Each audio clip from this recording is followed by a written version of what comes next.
Hi guys! Welcome back sa bagong vlog ng Iron Makina Customs. I'm Paul Anthony Simon Cantos at ipapakita namin sa inyo yung pinaka-latest namin gawa, which is the Yamaha PG1 Project Horizon.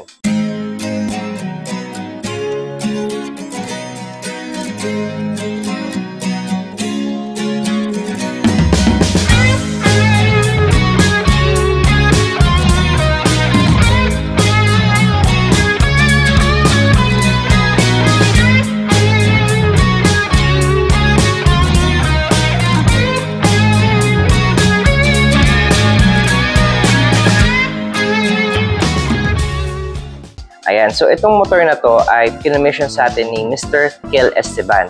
So isa po siyang vlogger, traveler, and at the same time off-roader. So makikita nyo to sa kanyang YouTube channel. Please follow him din po. At syempre, itong motor na to ay bagay na bagay sa kanya kasi ito ay isa sa mga para accessories ng kanyang sasakyan, no? So, let's run through with the bike para makita nyo kung ano yung pinaka pagbabago ng mga ginawa namin dito sa PG1 na ito. And you're in for a treat kasi ito yung combination ng scrambler and overland concept natin. So, mamaya papakita ko sa inyo yung details natin at ito yung pinaka-outcome. Alright? So, please watch the video. Okay guys, so ito na yung Project Horizon na PG1 natin, no? So ipapakita namin sa inyo yung pinaka-features, especially dito sa front end muna. Alright, so starting off, so makikita nyo, meron tayong custom na side mirror. Yan. So yung side mirror na to, kinostomize natin siya kasi this is for mga Harley Davidson or Honda C70, no? Yun lang siya specific. So, ginawa natin siya ng sariling bracket para mag-fit dito sa PG1 na to. Kasi ito yung parang fit dito sa design ng mismong motor na ito. Tapos, meron tayong domino na grips. Tapos, naka-convert din tayo ng rear disc brake, no? Ito yung pinaka-levers niya. Kasi, di ba, normally naglalagay tayo sa mga PG1 natin ng mga conversion, no? So, ito yung isa sa conversion na ginawa namin, which is the rear brake system. Naglagay tayo ng aluminum handlebar. Naka-digital speedometer tayo. Ayan, pero hindi natin siya mabubuksan. Mamaya buksan natin siya. Tapos, naglagay din tayo ng headlight cover or yung headlight guard niya, no? So, this is actually a first design na ginawa namin specifically for this Horizon. Kasi parang siya lang yung nilabas namin ganito ang tsura. Tapos, ang kagandahan nito, isa sa mga best feature nitong motor nito ay naka-PAA headlight siya. So, napakaganda nito, napakalakas ito. Mamaya papakita natin sa inyo kung gaano kalakas ang ilaw niya. Medyo pricey talaga siya, no? So, yun yung kagandahan dito. Kasi, sobrang premium talaga niya. Tapos, nakaroon tayo ng LED na signal lights. Sobrang liwanag din niya pag umiilaw. Customize din tayo ng bracket, of course, para humahawak dito sa PAA headlight na ito. Tapos, meron tayong cross-track or scrambler fender. Kasi nga, itong motor na to, it's a combination of overland and scrambler. So, mamaya papakita ko sa ibang features nito. Ayan. So, dito naman, makikita nyo ito sa overland design natin. Meron tayong suspension guard. Ito yung parang stone guard niya, no? And if you notice, wala siyang stabilizer dito, no? Kasi nga, mas mababa to ng konti as compared to sa regular scrambler natin. So, the other side naman, may carrier pa rin tayo, no? So, andito pa rin yung carrier natin. Ito yung typical na kinakabit natin as an accessory para sa PG1. So, maganda dito, kahit ano ilagay mo, pwede. Ayan. So, kami, ang nilagay namin is a medical box, no? Or a medical kit. Kumbaga, para in case na mag-travel si Circle, magagamit niya to in case of emergency. Tapos, yung mga, kunyari, sugatan, mga ganyan. So, nandito na to. So, dito sa side na to, mapapansin nyo, meron tayong bagong isang features din, no? So, instead of the regular carrier dito or body carrier na kinabit, naglagay tayo ng water bottle holder. Kagandahan dito, detachable tong buong set na to. Ayan. Tapos, pwede mo pa rin gawing carrier.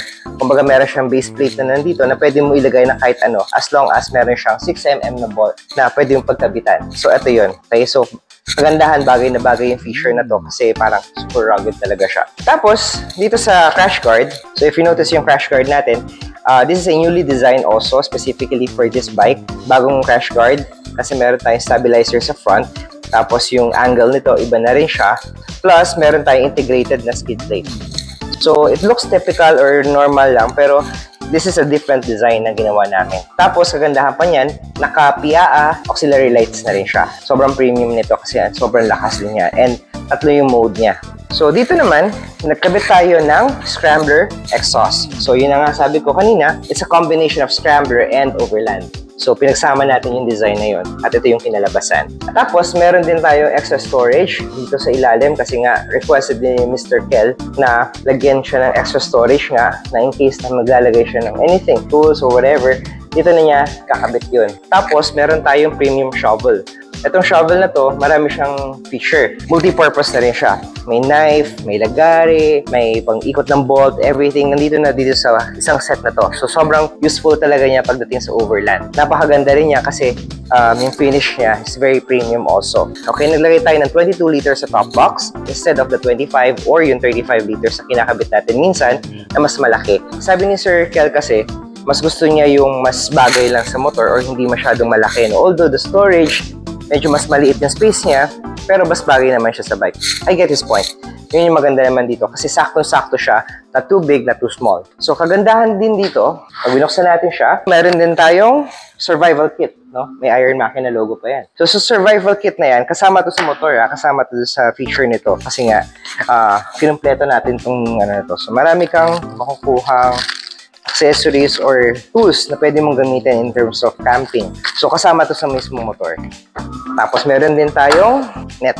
No, in case na maglalagay ka ng top loads or yung mga ilalagay mo sa ibabaw ng iyong top box, pwede mo siyang ilagay dito and covering nitong net na to. So, as I mentioned kanina, scrambler, hybrid siya ng overland. So, yung fender na ginamit namin is yung high-rise fender natin. And hindi ito yung original, no? Kasi yung original, of course, mas malapad, mas bulky. So, ito yung kagandahan dito kasi mas lighter and at the same time, mas thinner siya tignan pero versatile pa rin siya. And of course, nimble siya gamitin. Tapos, meron din tayong multi-purpose na carrier. So, ito yung humahawak sa lahat ng kanyang accessories. So, meron tayo dito, exhaust, itong shovel. Tapos, meron din tayo dito, jerrycan. So, itong jerrycan naman na to, of course, this is a 3 liters lang. Hindi natin siya masyado nilakihan kasi nga gusto namin sumakto lang siya dun sa mismong bike. So, 3 liters lang yung kinuha namin. Maganda dito, long haul siya, original. Tapos, naka-pre-mount talaga siya sa mismong carrier. Kaya matibay na matibay talaga siya. Tapos, meron din tayong plate holder. Then, we also put in a 340mm YSS shocks. Tapos, dito sa area na to, haba tayo ng side stand. Yan, so mas mahaba to as compared to the original kasi nga tumaas siya ng konti. Nag-shorten tayo ng gear changer niya. So, tinanggal na natin yung back pedal niya, no? Yun yung maganda dito kasi susungkitin mo na lang siya para kang naka-big bike, no? Mas madali siya gamitin. Before I forget, disc brake conversion nga pala niya. Okay, so may disc brake conversion tayo dito. So, naglagay tayo ng Nissin brake, of course. So, ito yung trusted natin. Maganda siya kasi mukha siyang original and special brackets niya specifically para dito sa motor na ito. Sa tires pala, naglagay tayo ng SBL. This is a 110/90/16, both front and back. So, yun yung maganda dito. Multi-sport tires siya kasi yun yung request din ng may-ari. Mas gusto niya yun kasi nga mas magagamit niya sa road, mas magagamit din niya sa off-road. So, let's talk about colors. So, the color combination of this bike, parang actually sinend lang sa akin ni Mr. Kel yung pinaka-color niya. Pero if I'm not mistaken, this is a metallic moss green. So, maganda siya kasi matte pa rin yung finish niya. Kasi pag gloss siya, medyo classic na siya tignan, hindi siya bagay sa modern look ng scrambler or overland. No? So, ginawa namin siyang matte kasi mas maganda siya. And at the same time, mas easier na ma-maintain siya. Kasi pag nadumihan siya, punasan mo lang siya, madali lang siyang i-maintain. Of course, the Horizon logo. Ayan, may Horizon logo tayo dito. Tapos, of course, yung PG1. And then, yung logo ni Mr. Kel Esteban.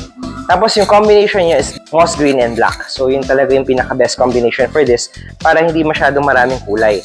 Normally, ito yung mga design na ginagawa namin sa PG1 kasi nga, yung character ng motor, nandun talaga. Don't forget pala, yung custom seat natin. So, the custom seat, medyo marami siyang lines, no? Why? Kasi we want this as premium as possible. Makita niyo yung mga cuts and lines dito and very premium finish niya. So, maganda yung pagkakahulma. At of course, this is Iron Machina. So, talagang maganda kakalabasan ito. Given the whole look of the bike, napakaganda niya. So, best time naman nito is para pakita natin yung mga ilaw. Since kanina pinakita ko sa inyo na hindi siya nakabukas, buksan natin. Let's try the lights first. Speedometer, ginawa na siyang digital. Ito nga yun. So, it's color green kasi nga medyo moss green siya. Pero kung gusto ni Sir palitan, may button sa ilalim, long press lang. Pwedeng blue, pwedeng red, pwedeng violet, pwedeng green. So, ako I chose the green one kasi nga mas appropriate, no? Tapos, the light, ito yung pinaka-button niya. Tinanggalan namin yung pinaka-switch niya dito at ito na siya. Ayan. So, if you notice, medyo maliit lang yung space, pero pakita mo yung ilaw, yung pinaka-buga niya. Ayan. Yan yung buga ng Piaa headlights. Ayan, napakamahal niyan. 5 digits yan. Dito naman tayo sa auxiliary lights. That's the yellow one. If you notice, mas malakas ang auxiliary lights natin. Tapos, may mode siya. Okay? This is the white mo naman. Kumaga parang pwedeng white, pwedeng yellow, and of course, pwedeng combination. Okay, let's turn it off. Ito nga pala yung taillight natin. So, maliit siya, pero super lakas ng ilaw niya. Diba? Napakaliit lang niya, pero napakalakas niyan. Tapos, signal lights, of course. Ayan. Maliit lang din, pero napakalakas din. So, very visible siya, kahit saan siya, kahit madilim, walang problema. Alright. Okay, so let's start up the bike. Sound check. Ayan. So, yung sounds nito is very faint lang. Kasi since may silencer tayo, no? Maganda dito, hindi siya masyadong nakakainis pakinggan, no? Kahit without the silencer, maganda pa rin siya tumunog. Pero maganda dito kasi nga, tama-tama lang yung tunog niya. Okay guys, so I really hope na nagustuhan niyo yung overall look ng ating motor, Project Horizon. Ito yung pinaka-latest naming gawa ng PG1. It's a combination of scrambler and overland concept. So pinagsama namin siya sa isang design at ito po yung kinalabasan. Again, this is Paul Anthony Simon Catas of Fire Makina Customs. Panoorin niyo po yung mga susunod nating video at marami pa po tayong ilalabas. Again, maraming po salamat. Ciao!